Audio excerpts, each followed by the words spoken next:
Olá, boa noite. Começa agora o Rede TV News. Boa noite. O governador de São Paulo, João Dória, anuncia que a aplicação da vacina Coronavac no estado começa no dia 25 de janeiro.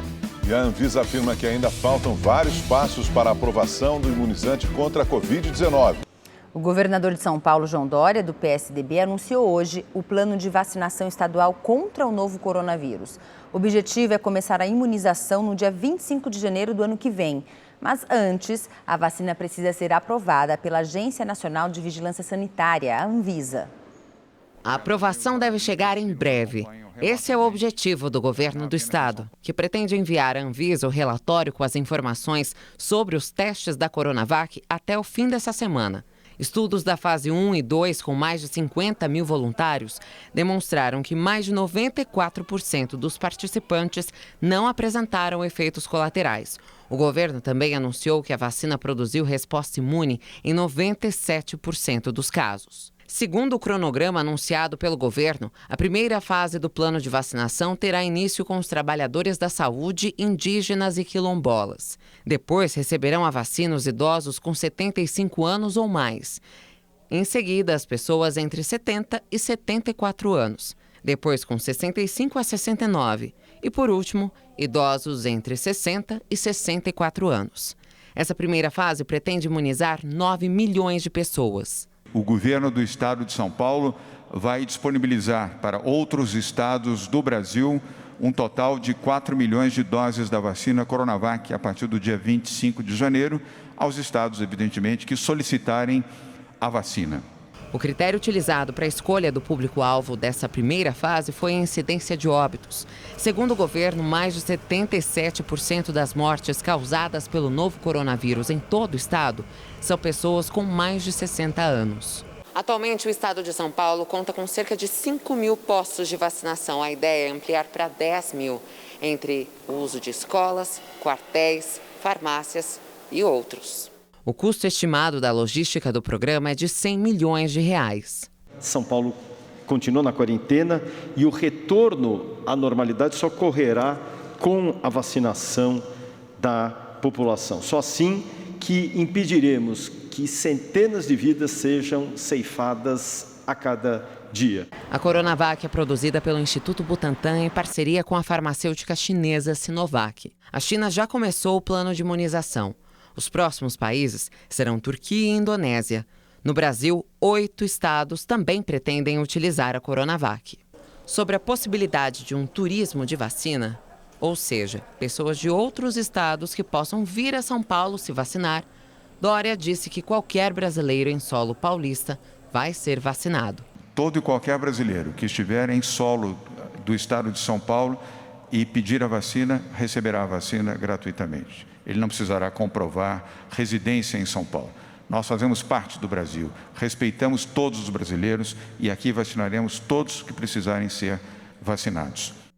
Em nota, a Anvisa afirmou que o governo de São Paulo ainda não encaminhou à agência os dados da fase 3 de testes clínicos e que o relatório da inspeção feita na fábrica da empresa chinesa Sinovac, uma das etapas necessárias para o registro da vacina, deverá ficar pronto entre o dia 30 de dezembro e 11 de janeiro do ano que vem. Já o presidente Jair Bolsonaro disse por meio de uma rede social que se a Anvisa certificar a vacina, o governo vai ofertar a medicação para todos de forma gratuita e não obrigatória. Ainda na postagem, sem citar a Coronavac, Bolsonaro disse que não faltarão recursos para que todos sejam atendidos. E durante uma palestra na Associação Comercial de São Paulo, o vice-presidente da República, Hamilton Mourão, também afirmou que o governo pretende vacinar 150 milhões de brasileiros contra a Covid-19 até o final de 2021. No entanto, Mourão não especificou qual vacina será utilizada no plano de imunização. Eu considero que o governo, né, e quando eu falo aqui o governo, eu falo em todos os níveis, né, trabalhou de uma forma eficiente. Ao mesmo tempo, também não temos dúvida, e eu reforço isso, que breve estaremos com a vacina, uma vacina que seja capaz de ser distribuída por todo o território nacional e atinja aquele número que me foi dito pelo próprio ministro da Saúde, de chegarmos ao final do ano de 2021 com 150 milhões de brasileiros vacinados e, consequentemente, a partir daí atingindo aquilo que se chama da imunidade de rebanho efetiva e retornando, não é, à nossa vida normal. E vamos aos números da Covid-19 no Brasil. Hoje o país tem 5.801.000 recuperados, outras 645 mil pessoas continuam em acompanhamento e o total de mortes é de 177 mil. E o governo de Pernambuco recuou no plano de flexibilização e proibiu shows e festas em todo o estado. Ontem, na região metropolitana do Recife, uma festa com mais de 1.000 pessoas foi interrompida pela Agência Pernambucana de Vigilância Sanitária. A festa clandestina ocorreu na noite de ontem no Clube Ferroviário de Jaboatão dos Guararapes. Mais de 1.000 pessoas estavam no evento, muitas delas sem máscaras. A multidão foi dispersada após ação conjunta da Polícia Militar e fiscais da Agência Pernambucana de Vigilância Sanitária. O promotor do evento foi autuado. E diante do aumento de casos do novo coronavírus, o governo de Pernambuco recuou no plano de flexibilização. Um novo decreto, que será publicado amanhã, proíbe shows e festas, com ou sem cobrança de ingressos em todo o estado. Casamentos, formaturas e eventos sociais similares podem continuar acontecendo desde que os protocolos sejam cumpridos. Shows e festas de Natal e Réveillon estão proibidas em espaços públicos ou privados. Um agente da Polícia Federal foi morto a tiros nesse fim de semana dentro de uma adega na zona leste de São Paulo. Segundo a polícia, ele e o dono discutiram por causa do preço das bebidas. O repórter Guilherme Lopes acompanha o caso e tem agora informações ao vivo. Guilherme, a polícia já identificou o autor dos disparos? Boa noite. Oi, Augusto, Gabriela, boa noite a vocês, boa noite a todos. Sim, a polícia já identificou o autor dos disparos e pediu a prisão temporária à justiça. Ele estava na adega e atirou no agente federal pelas costas. Segundo as investigações do DHPP, ele foi ajudado pelo dono do estabelecimento, que foi preso em flagrante no dia do crime. Esse caso ocorreu na madrugada de domingo, no bairro Iguatemi, região de São Mateus. O agente federal Renato Paranai Silva, de 41 anos, estava no local e teria discutido com o dono do estabelecimento por causa do preço de uma bebida. Essa terceira pessoa que estava lá presenciou toda a discussão, pegou uma arma que estava atrás do balcão e atirou 8 vezes contra o agente federal. Renato chegou a ser socorrido a um hospital da região, mas não resistiu aos ferimentos e morreu. O dono do estabelecimento, em depoimento à polícia, chegou a trocar de versão. Inicialmente, ele assumiu a autoria dos disparos, mas voltou atrás e disse que foi esse cliente que estava no estabelecimento. Além de participação no crime, ele vai responder também por fraude processual, por ter tentado apagar as imagens das câmeras de segurança e por posse ilegal de arma de fogo. Ele permanece preso à disposição da Justiça. De São Paulo, Guilherme Lopes para o Rede TV News. A Polícia Civil já ouviu 5 policiais militares que estavam no local onde 2 meninas foram mortas na Baixada Fluminense na última sexta-feira. As armas dos PMs vão passar por uma perícia. Os 5 PMs que faziam ronda na região onde Emily Vitória, de 4 anos, e Rebeca Beatriz Rodrigues dos Santos, de 7, foram mortas a tiros, voltaram a negar que tenham atirado. Eles dizem que passaram em disparada pela comunidade Santo Antônio, em Duque de Caxias, na Baixada Fluminense, ao tomarem conhecimento de uma ocorrência de roubo de carro. E alegam que apenas ouviram tiros. As armas dos 5 foram apreendidas para exame de confronto balístico. A Polícia Militar também aguarda o resultado do exame. Como ainda não há denúncia formal contra os PMs, eles não foram afastados do serviço. Mas a própria corporação também abriu uma investigação sobre o caso. Eles falaram prontamente, logo na Delegacia de Polícia Civil, que eles aceleraram e realmente, fazendo a verificação através de GPS, isso foi corroborado. Entendeu? Nós corroboramos a veracidade de que realmente tem, durante o deslocamento, essa aceleração da viatura. Em uma publicação nas redes sociais, o governador do Rio, Cláudio Castro, lamentou o caso e prometeu uma resposta à sociedade. Ontem, em Duque de Caxias, moradores fizeram um protesto e pediram justiça. Justiça! Justiça! Justiça! A avó de uma das meninas discursou emocionada e voltou a dizer que a polícia atirou. E a minha neta era a minha única neta. Ela era o meu tesouro. Foi uma neta muito esperada. Foi uma neta muito desejada. Entendeu? Então eu digo, e agora? Quem é que vai me dar minha neta de volta? Quem é que vai se responsabilizar pelo feito que fez? Ninguém. Em São Paulo, um médico peruano foi preso em flagrante depois de tentar beijar à força uma jovem de 23 anos. O assédio aconteceu durante uma consulta em uma unidade de pronto atendimento de Pirituba, na zona oeste da cidade. O médico Juan Benjamin Tinarreiros, de 59 anos, foi levado para a delegacia logo depois de assediar a paciente durante a consulta. A irmã da vítima disse que a jovem passou momentos de pânico no consultório. Passando a mão, agarrando, tentando abraçar, e ela empurrando, tentando sair da sala, abria a porta, tentava sair da sala e ele puxava ela para o fundo da sala, empurrava a porta. Ficou nesse leve trás, ela tentando sair e ele tentando puxá-la para dentro. Depois de muito esforço, a jovem conseguiu se livrar do oftalmologista e saiu correndo do consultório. Ela pediu para minha mãe chamar a polícia, porque ela estava morrendo de medo. E aí os policiais que foram, cuidaram dela, foram super atenciosos, cuidadosos e aí orientaram ela em tudo. No depoimento, Juan negou o assédio.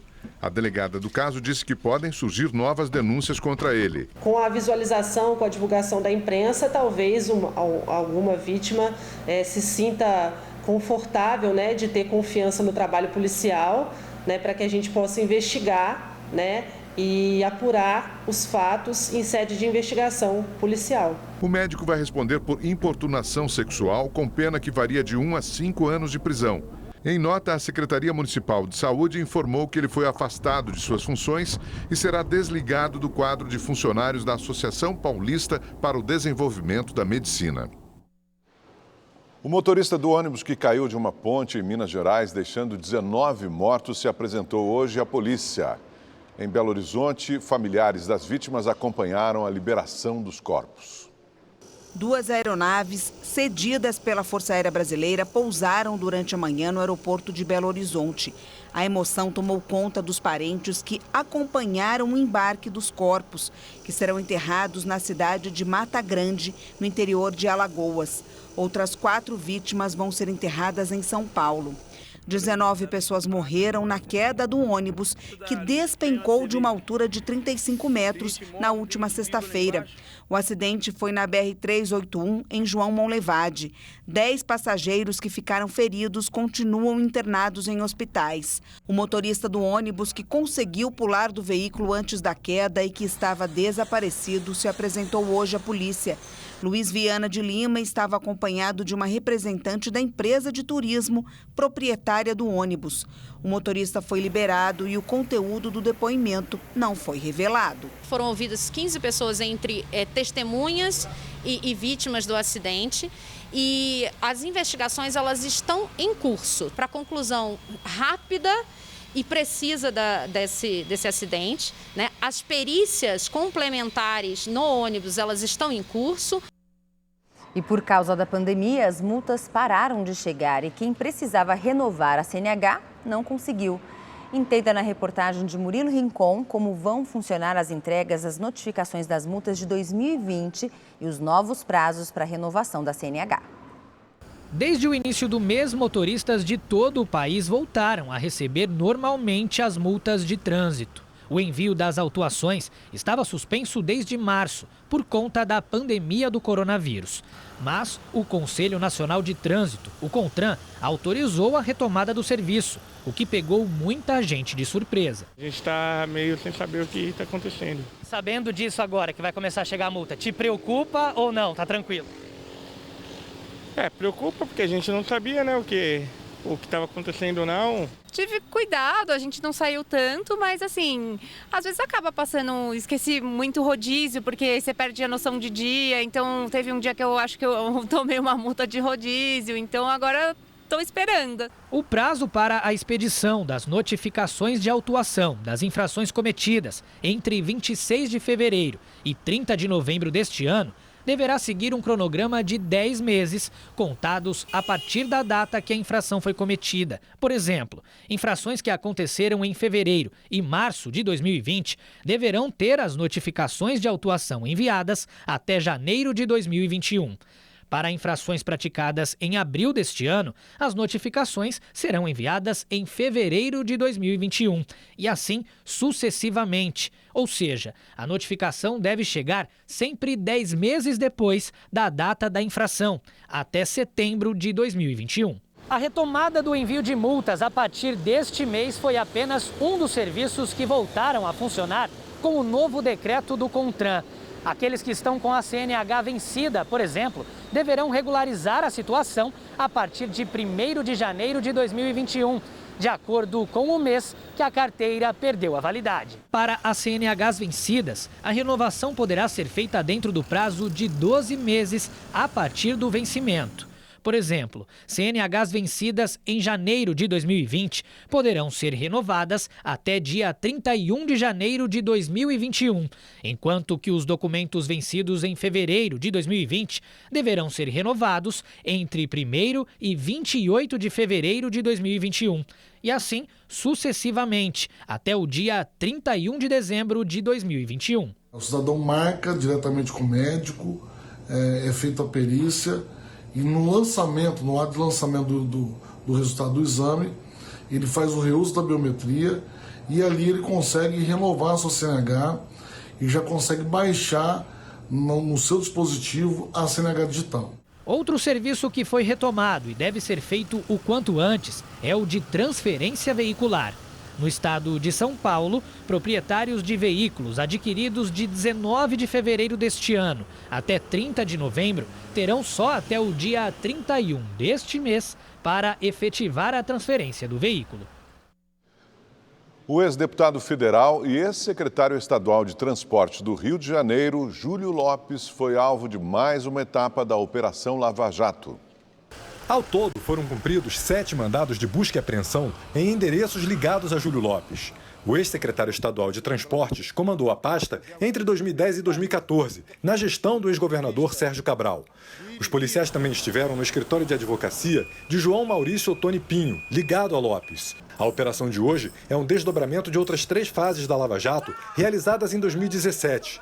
A investigação apura um esquema de pagamento de propina ao governo do estado através das obras da linha 4 do metrô, além do ramo rodoviário e do setor da saúde.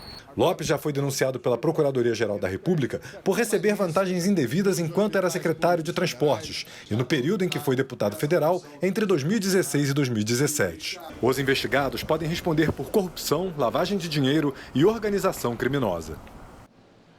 Em nota, a defesa de Júlio Lopes considerou a ação de hoje desnecessária e abusiva. Afirmou ainda que o cliente sempre se colocou à disposição da Justiça e não praticou nenhum crime ao longo da gestão na Secretaria Estadual de Transportes. Procurado, o advogado João Maurício Ottoni Pinho não se manifestou até o momento. Ganhar um carro zero, uma viagem inesquecível, investindo apenas 75 centavos por dia é possível. É só participar do Festival de Prêmios Realizando Sonhos. Assinando o Rede TV Plus, você pode ganhar prêmios. De segunda a sexta, dentro do A Tarde é Sua e do Alerta Nacional, serão sorteados notebooks. Aos sábados, no Mega Senha, uma viagem no valor de R$8.000. Todo domingo no Encrenca sai um HB20 zerinho. No dia 24 de dezembro, você pode levar uma BMW para sua garagem. E no dia 31, também em dezembro, sai uma viagem no valor de R$15.000. No final da promoção, você pode ser o grande ganhador de uma Mercedes C180. Então, se você já é assinante, continue investindo. E caso ainda não seja, acesse agora redetvplus.com.br ou aponte a câmera do seu celular para o QR Code aqui na tela. Tá na hora de realizar os seus sonhos, aqui no Festival de Prêmios da Rede TV. Agora a previsão do tempo com Igor Silveira.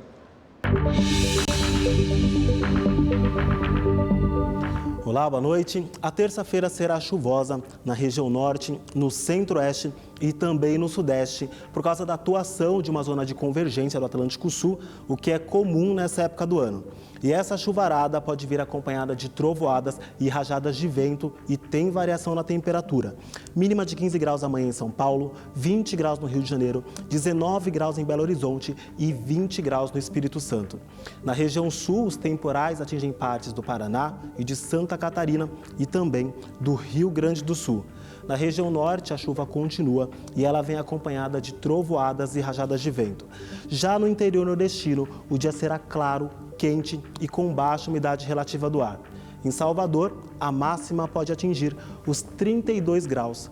No centro-oeste, o dia será nublado, abafado e chove a qualquer hora do dia. Em Cuiabá, os termômetros também ficam na casa dos 33 graus. E para saber mais sobre a previsão do tempo na sua cidade, é só entrar no site da Rede TV. Eu fico por aqui, uma ótima noite e até mais. E as fortes chuvas que atingem Minas Gerais também causaram desmoronamento de uma encosta às margens da BR-116, na cidade de Caratinga.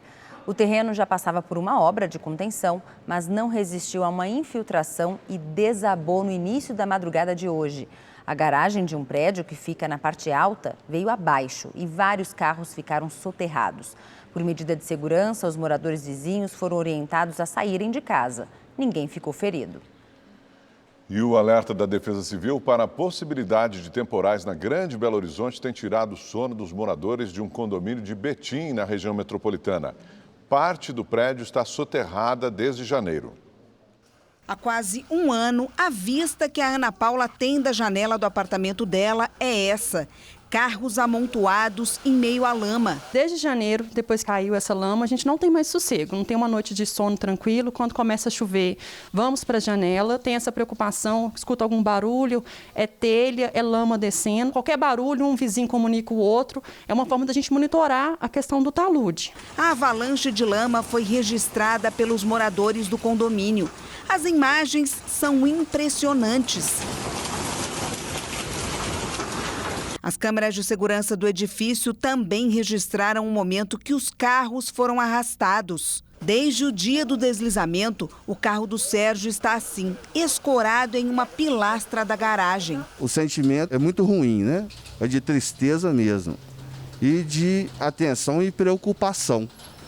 Porque devido às chuvas, né, que vão chegando, volta toda aquela recordação do dia, né? Nenhum morador dorme tranquilo. A garagem do prédio ficou praticamente inutilizada e com as chuvas dos últimos dias, mais lama continua descendo. O condomínio já acionou a justiça para conseguir um ressarcimento de todo o prejuízo causado, mas até agora nada foi decidido. Os moradores reclamam de um possível descaso da prefeitura, da empresa que alugava o terreno e do proprietário da área onde houve o desmoronamento. Estamos solicitando exatamente a limpeza da área, mas a contenção da encosta. Está um jogo de empurra entre a prefeitura, a empresa e os proprietários do imóvel. Hoje a prefeitura fala que não vai limpar em razão de ser propriedades particulares e a empresa não se manifesta e os proprietários também não. A Prefeitura de Betim disse que apresentou uma contestação na Justiça, onde mostra que a responsabilidade pelo dano, o pagamento de indenizações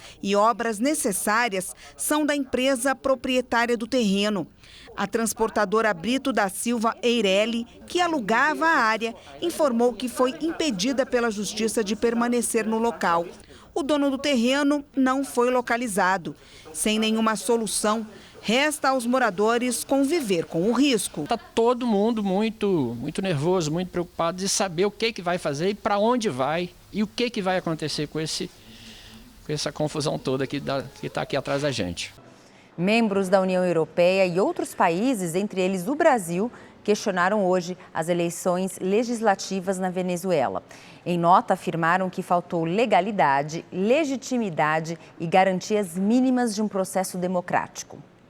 O resultado da votação deu de volta a Maduro o controle do Congresso venezuelano, perdido à oposição em 2015. O presidente chavista venceu com 67,6% dos votos, mas apenas 31% dos eleitores foram às urnas.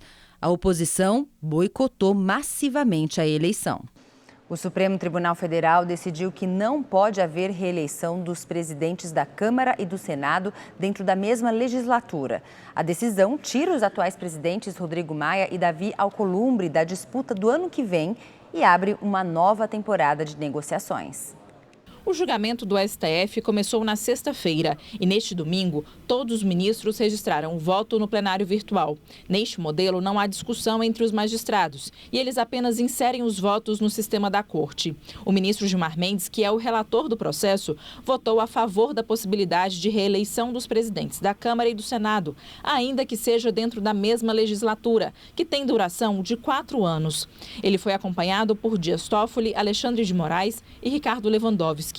Mas os 4 foram derrotados por Marco Aurélio, Carmen Lúcia, Rosa Weber, Luiz Roberto Barroso, Edson Fachin e Luiz Fux, que foram contrários à reeleição. O ministro Nunes Marques defendeu que a reeleição possa ocorrer uma vez, o que beneficiaria apenas o atual presidente do Senado, Davi Alcolumbre. A decisão do STF zera as negociações que vinham sendo feitas para as eleições das presidências da Câmara e do Senado, marcadas para fevereiro do ano que vem. Quando ainda existia a possibilidade, Davi Alcolumbre negociava a reeleição e já tinha o apoio de uma boa parcela dos senadores. Agora, com a proibição, as negociações terão que ser retomadas e ainda não há um desenho claro dos possíveis candidatos. O MDB, que é a maior bancada do Senado, reivindica a cadeira da presidência, mas não há nada no regimento da casa que garanta esse direito à legenda e, de toda forma, seria necessário um acordo. Já na Câmara, apesar de negar publicamente, Rodrigo Maia também vinha tentando negociar uma reeleição. Agora, a disputa deve girar em torno do candidato apoiado por Maia e o deputado Arthur Lira, que é líder do PP e uma das principais vozes do Centrão. Lira tem o apoio do presidente Jair Bolsonaro. Por isso, a disputa já é vista como um teste de forças entre Maia e Bolsonaro.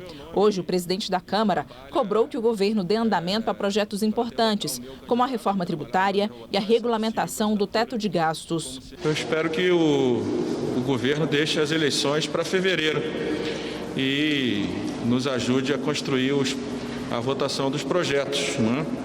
Até porque o mais importante de todos, o governo tinha prometido apresentar um texto para o senador Márcio Bittar logo depois do primeiro turno, depois do segundo e até agora não apareceu. A Câmara fez muito na agenda econômica também, então essas desculpas, elas acabaram. E agora eu espero que o governo possa resolver o mais rápido possível a emergencial no Senado e, junto com a Câmara e o Senado, construir o texto da tributária, que eu tenho certeza que é uma matéria que vai gerar um impacto muito forte na capacidade, na decisão de investimento das empresas e no aumento da competitividade das empresas brasileiras. Eu acho que a PEC emergencial ela só consegue ser promulgada em janeiro.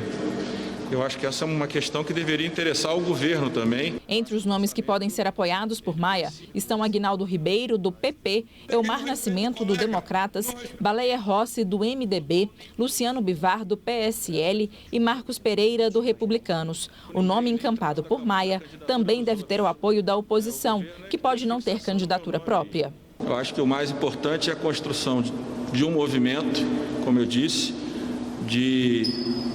da Câmara Livre, e esse movimento escolhe o candidato, e a principal preocupação da oposição é a independência da Câmara em relação ao Poder Executivo e a pauta dos costumes. Dentro de cada bancada, a realidade sobre quem tem mais votos, quem trabalha melhor cada bancada, essa análise sempre é feita para que se possa escolher o candidato que mantenha esse movimento, que eu acho que vai ser majoritário na casa, mantenha esse movimento de pé.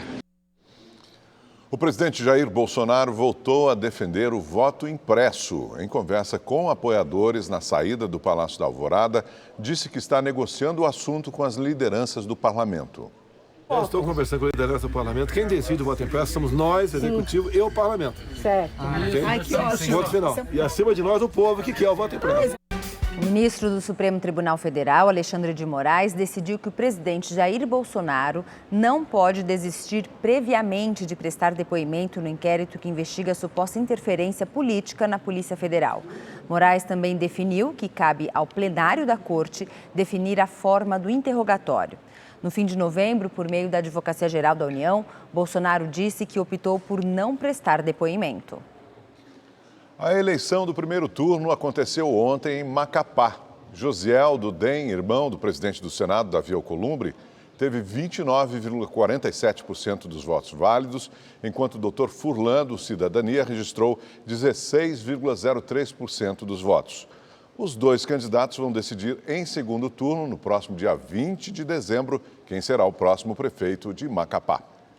Os macapaenses foram às urnas neste domingo, depois que o incêndio atingiu um dos 3 transformadores do Amapá e causou corte aí no fornecimento de energia elétrica para 90% da população no estado durante 22 dias. Houve problemas no fornecimento de água potável e também nas telecomunicações. Mesmo com as eleições adiadas, a abstenção em Macapá chegou a 25,81%. É a maior taxa dos últimos 6 anos, segundo o Tribunal Superior Eleitoral. E nós ficamos por aqui. Uma boa noite para você. Uma ótima noite. A gente se vê amanhã. Até lá. Tchau, tchau.